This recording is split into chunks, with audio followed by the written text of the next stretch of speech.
Hello friends, good morning everyone. Myself Dr. Jaswinder Kaur, the Senior Ayurvedic Gynae Consultant. In my last video, I have told you about all the possible causes of infertility, may it be male or female. In that video, I have told you that I will discuss the role of hormones in egg formation and the ovulation in my later on video, next video. Now today I will enlighten that hormonal part important for the egg formation and ovulation in humans, in females.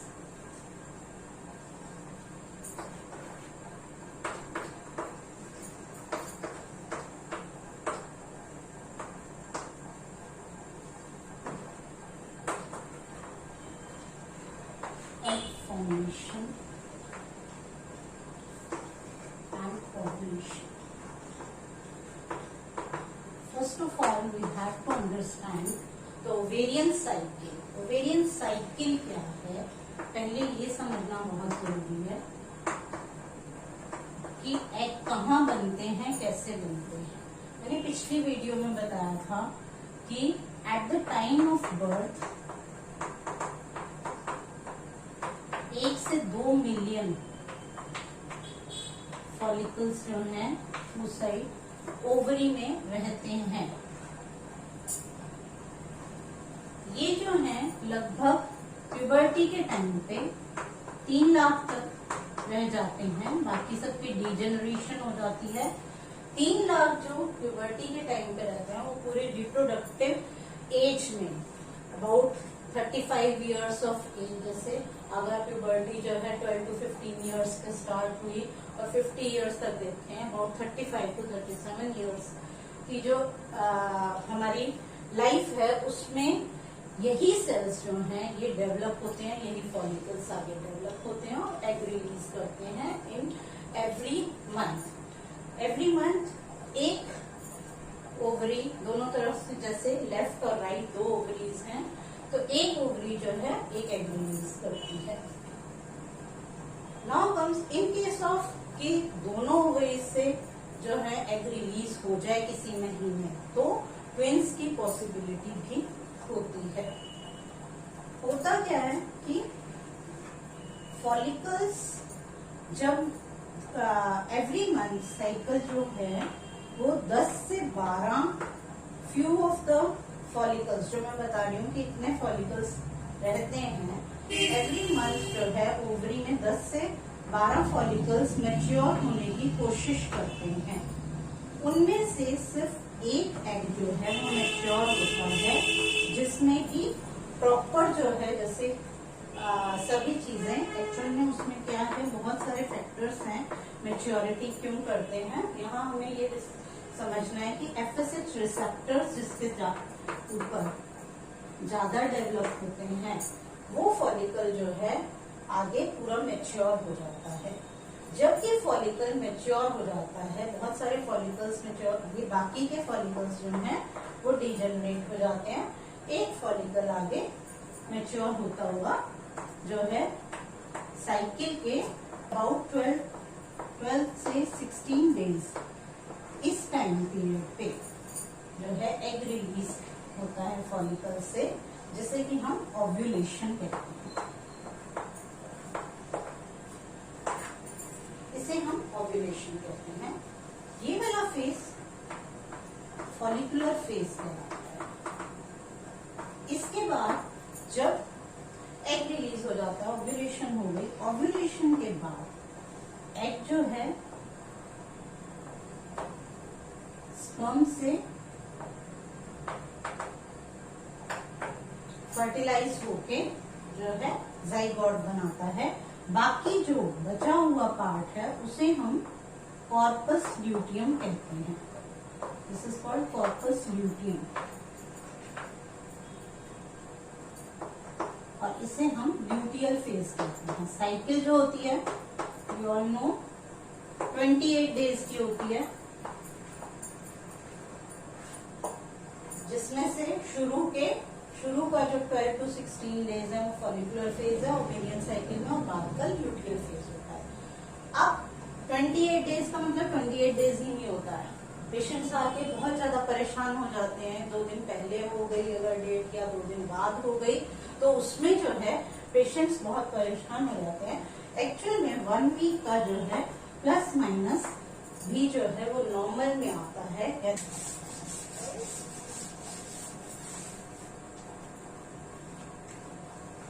तो अब hormones की बात करें तो HPO axis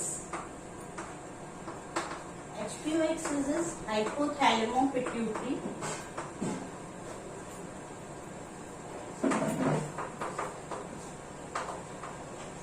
ovarian axis।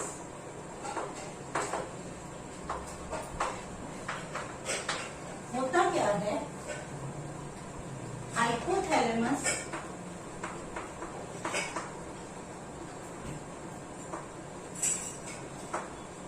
Gonadotrophin releasing hormone secrete करता है, तो pituitary को स्टिमुलेट करता है यही गोनेडोट्रोफिन बनाने के लिए। गोनेडोट्रोफिन यानी FSH एंड LH। जो LH सीक्रेट होते हैं, इधर जो है ओवरी से, ओवरी जो है वो ईस्ट्रोजन बनाते हैं, फिर फीडबैक देता है पिट्यूटरी को, पॉजिटिव फीडबैक, यानी कि पिट्यूटरी से कहता है कि इसको सेंसिटाइज करता है। पिट्यूटरी जो है, पिट्यूटरी ग्लैंड है, एंडोक्राइनल ग्लैंड है, इसको ये सेंसिटाइज करता है मोर एंड मोर। जैसे E2 आया, इसमें इसको सेंसिटाइज करना, पहले से तो वो काम कर रहा है, FSH जो है ओवरी को स्टिमुलेट कर रहा है ईस्ट्रोजन बनाने के लिए। जैसे जैसे ईस्ट्रोजन बढ़ता चला जाता है, ये मोर एंड मोर सेंसिटाइज करता जाता है उसको कि गोनेडोट्रोफिन रिलीजिंग हार्मोन के प्रति, यानी कि पिट्यूटरी जो है गोनेडोट्रोफिन रिलीजिंग हार्मोन की वजह से जितना एक्टिवेट हो सकती थी और ज्यादा उसको जो है सेंसिटाइज कर देता है। और एक लेवल ऐसा आ जाता है कि जब burst of FSH and LH is released, जब ये बर्स्ट एकदम से बहुत ज्यादा मात्रा में LH रिलीज हो जाता है, उस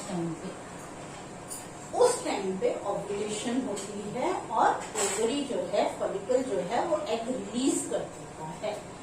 अब ये LH रिलीज होके ओव्यूलेशन हो गई। ओव्यूलेशन होने के बाद हमने बताया कि कॉर्पस ल्यूटियम जो बच जाता है, वो कॉर्पस ल्यूटियम प्रोजेस्टेरॉन बनाने लग जाता है। ठीक है, अब जब प्रोजेस्टेरॉन बनना शुरू हो जाता है तो प्रोजेस्टेरॉन और ईस्ट्रोजन पहले से ही सीरम में काफी मात्रा में है। प्रोजेस्टेरॉन और ईस्ट्रोजन दोनों मिलके एक नेगेटिव फीडबैक इफेक्ट डालते हैं हाइपोथैलेमस, नेगेटिव फीडबैक डालते हैं। और यानी कि नेगेटिव का मतलब कि अब बस रुक जाओ। जैसे जैसे प्रोजेस्टेरॉन और ईस्ट्रोजन ने क्या किया कि गोनेडोट्रोफिन रिलीजिंग हार्मोन जो है उसको, उसकी सिक्रीशन कम करवा दी। इसकी वजह से FSH और LH भी, उनकी भी सिक्रीशन धीरे धीरे कम हो गई। इनकी सिक्रीशंस कम होने से जो है आगे कंट्रोल में साइकिल होनी शुरू हो गई। प्रोजेस्टेरॉन और ईस्ट्रोजन, अब कॉर्पस ल्यूटियम धीरे धीरे जो है डीजेनरेट होना शुरू हो जाता है। 16 दिन पे जब वो बना और 28 दिन की साइकिल है तो 25-26वें दिन जो है वो डीजेनरेट होना शुरू हो जाता है और प्रोजेस्टेरॉन की क्वांटिटी धीरे धीरे कम होनी शुरू हो जाती है। जब प्रोजेस्टेरॉन की क्वांटिटी धीरे धीरे कम होनी शुरू हो जाएगी तो उस कंडीशन में क्या होगा कि प्रोजेस्टेरॉन अब कम होना शुरू हो गया तो गोनेडोट्रोफिन रिलीजिंग हार्मोन अपना रीस्टार्ट हो जाएंगे, दोबारा से अपना काम करना शुरू कर देंगे। वो रीस्टार्ट होते ही साइकिल फिर से कंटिन्यू हो जाएगी। गोनेडोट्रोफिन रिलीजिंग हार्मोन सीक्रेट हुए, देन FSH और LH सीक्रेट हुआ पिट्यूटरी से। FSH और LH सीक्रेट होने से जो ओवरी है, ओवरी ने फॉलिकल स्टिमुलेटिंग हार्मोन के थ्रू जो है अपना काम शुरू किया और ईस्ट्रोजन बनाना शुरू कर दिया और जब फॉलिकल्स फिर से बनने लग गए तो साइकिल दोबारा। ये तो हुई नॉर्मल साइकिल की बात। इन केस प्रेगनेंसी हो जाती है, फर्टिलाइजेशन हो गई उनकी, तो फर्टिलाइजेशन होने से जाइगोट बनता है, एम्ब्रियो बनेगा, ब्लास्टोसिस्ट जो बनेगा, ये जो धीरे धीरे है अपनी स्टेज पे आते आते एक हार्मोन सीक्रेट करने लगते हैं, HCG, human chorionic gonadotrophin hormone. वो हार्मोन जो है वो फर्दर कॉर्पस ल्यूटियम को डीजेनरेट नहीं होने देता। जो कॉर्पस ल्यूटियम डीजेनरेट हो रहा था, नॉर्मली अगर फर्टिलाइजेशन नहीं होती, प्रेगनेंसी नहीं होती, तो नॉर्मल लाइफ में गर्ल्स में जो कॉर्पस ल्यूटियम डीजेनरेट हो रहा था 27वें 25वें दिन पे, वो जो है वो डीजेनरेट ना होके वो अपनी ग्रोथ करता चला जाता है कुछ टाइम तक, टिल 10 वीक्स। उसके बाद प्लेसेंटा आ जाता है, बनना शुरू हो जाता है। तो ऐसे में क्या होता है, प्रोजेस्टेरॉन का लेवल जो है वो कॉन्टिन्यूअसली जो है बना रहता है बॉडी में। प्रोजेस्टेरॉन क्योंकि अपनी क्वांटिटी में बना हुआ है, वो कम नहीं हुआ। कम होने से ही तो दोबारा से साइकिल शुरू होगी। क्योंकि वो कम नहीं हुआ और अपने लेवल पे बना हुआ है, तो उसने जो है साइकिल को होने नहीं दिया। इसीलिए प्रेगनेंसी में जो है ओव्यूलेशन भी नहीं होती और ओव्यूलेशन नहीं होगी, और साथ ही साथ जो है साइकिल, मेंस्ट्रुअल साइकिल नहीं होती, ब्लीडिंग नहीं होती है, मेंस्ट्रुएशन नहीं होती है। तो दिस इज द कॉज कि प्रोजेस्टेरॉन बना हुआ है। अब एक बात और आती है कि फीमेल्स जो है वो 50 इयर्स की एज पे मीनोपॉज हो जाता है। ऐसा क्यों? मीनोपॉज इसलिए हो जाता है क्योंकि हमने बताया था पहले आपको कि नंबर ऑफ oocytes जो है वो लिमिटेड स्टॉक है, लाइफ में नहीं बनता। At the time of birth जितने हैं वही रहते हैं, प्यूबर्टी पे और कम हो जाते हैं, और फिर हर बार जो है फ्यू ऑफ द फॉलिकल्स जो है वो मैच्योर होने की कोशिश करते हैं, वो नहीं होते तो वो डीजनरेट हो जाते हैं। फिर अगली साइकिल में अगले मंथ हर बार इस तरह से कुछ डीजनरेट होते चले जाते हैं, और एक ही जो है वो फॉलिकल डेवलप होता है। तो अपनी रिप्रोडक्टिव एज में 35-37 साल तक लगातार हर महीने जो है फॉलिकल वही फॉलिकल्स हैं। इस टाइम पे जब लास्ट में जो एज है 48, 49, 50 कह रहा हूँ, तब तक oocytes जो है वो सभी खत्म हो चुके होते हैं। oocytes के खत्म होने की वजह से ही मेनोपॉज होता है। तो फीमेल्स में मेनोपॉज है, मेल्स में इस तरह की कोई साइक्लिकल चेंजेस नहीं है, उनमें टेस्टोस्टेरोन बन रहा है। तो लेकिन उसकी जो है अगर हम बात करें, धीरे धीरे पोटेंसी कम होती चली जाती है। That potency decreases with the time of age, with the as.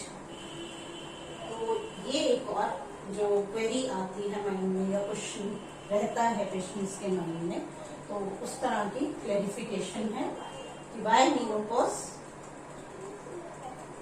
I hope hormonal जो है एक जनरलाइज डिस्क्रिप्शन मैंने कर दिया है। हार्मोन्स को लेके अभी किसी के भी माइंड में कोई डाउट नहीं रह गया होगा कि कहाँ से कौन सा हार्मोन सीक्रेट होता है और कौन सा हार्मोन फिर फर्दर किस ऑर्गन को जो है टारगेट बनाता है, और वहां से जो है दूसरा हार्मोन सीक्रेट होता है, देन फर्दर तीसरा हार्मोन सीक्रेट होता है, और वो हार्मोन फिर लास्ट में क्या करते हैं, कॉर्पस ल्यूटियम बनाते हैं। कॉर्पस ल्यूटियम के बनने से प्रोजेस्टेरॉन एस्ट्रोजन जो है उनका नेगेटिव फीडबैक शुरू हो जाता है, ये सब धीरे धीरे कम हो जाते हैं। इन केस फिर धीरे धीरे जो है वो प्रोजेस्टेरॉन जो है कॉर्पस ल्यूटियम के डीजेनरेट हो जाने से डीजेनरेशन हो गई, तो उसने क्या किया, प्रोजेस्टेरॉन जो वो रहा कम हुआ, तो गोनाडोट्रोफिन रिलीजिंग हार्मोन बढ़ना शुरू हुआ, फिर से फर्दर साइकिल शुरू हो गई। प्रेगनेंसी में ऐसा नहीं होता क्योंकि कॉर्पस ल्यूटियम जो है वो 10 वीक्स तक अपना चलता रहता है। उसके बाद प्लेसेंटा प्रोजेस्टेरॉन को बनाने लग जाता है, तो प्रोजेस्टेरॉन का लेवल मेंटेन रहने की वजह से गोनाडोट्रोफिन रिलीजिंग हार्मोन जो है वो इनहिबिट होते रहते हैं और कम होते हुए, इसलिए जो है वहां पे हार्मोन्स कम होने की वजह से वो साइकिल नहीं होती है, मेंस्ट्रुएशन नहीं होती है। तो मेंस्ट्रुएशन प्रेगनेंसी में क्यों नहीं होती, मेनोपॉज क्यों होता है किसी में, या कौन से हार्मोन ओव्यूलेशन कराते हैं, बहुत सारी क्वेरीज आपकी इस लेक्चर में सॉल्व हो गई होंगी। Thank you so much.